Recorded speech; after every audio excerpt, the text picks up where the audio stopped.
ನಮಸ್ಕಾರ. ಅಗ್ನಿಸಾಕ್ಷಿ ಧಾರಾವಾಹಿಯ ಆಗಸ್ಟ್ 4ರ ಸಂಚಿಕೆಗೆ ಸ್ವಾಗತ.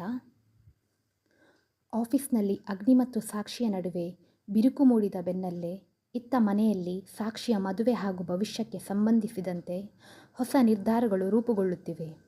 ರಾಜು ಮತ್ತು ಸಾಕ್ಷಿಯ ನಡುವಿನ ಮದುವೆ ಪ್ರಸ್ತಾವನೆ ಹಾಗೂ ಮಂಜರಿಯ ಕುತಂತ್ರ ಕತೆಗೆ ಹೊಸ ತಿರುವು ನೀಡಿದೆ.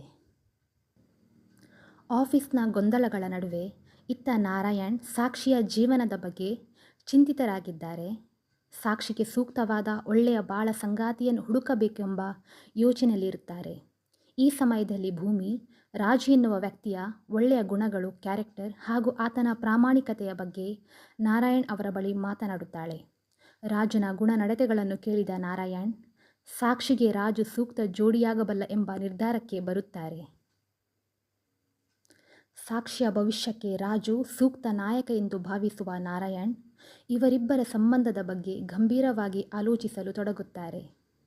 ಸಾಕ್ಷಿಯ ಒಳ್ಳೆತನಕ್ಕೆ ತಕ್ಕಂತೆ ಆಕೆಯನ್ನು ಕಣ್ಣಲ್ಲಿ ಕಣ್ಣಿಟ್ಟು ಕಾಯುವ ಗುಣ ರಾಜುನಲ್ಲಿದೆ ಎಂದು ನಂಬುವ ನಾರಾಯಣ್ ಈ ಮದುವೆ ಪ್ರಸ್ತಾವನೆಯನ್ನು ಮುಂದೆ ತರಲು ನಿರ್ಧರಿಸುತ್ತಾರೆ. ನಾರಾಯಣ್ ಮತ್ತು ಭೂಮಿ ರಾಜು ಸಾಕ್ಷಿಯ ಮದುವೆ ಪ್ರಸ್ತಾವನೆಯ ಬಗ್ಗೆ ಮಾತನಾಡಿಕೊಳ್ಳುತ್ತಿರುವುದನ್ನು ಮಂಜರಿ ಕದ್ದು ಕೇಳಿಸಿಕೊಳ್ಳುತ್ತಾಳೆ.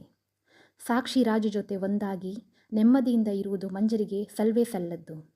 ಸಾಕ್ಷಿಯ ಭವಿಷ್ಯವನ್ನು ಹಾಳು ಮಾಡಲು ಮತ್ತು ಈ ಮದುವೆ ಪ್ರಸ್ತಾವನೆಯನ್ನು ಆರಂಭದಲ್ಲೇ ತಡೆದು ದುರಂತವಾಗಿ ಬದಲಾಯಿಸಲು ಮಂಜರಿ ಹೊಸ ಮಾಸ್ಟರ್ ಪ್ಲಾನ್ ಹೆಣೆಯಲು ಪ್ಲಾನ್ ಮಾಡುತ್ತಾಳೆ.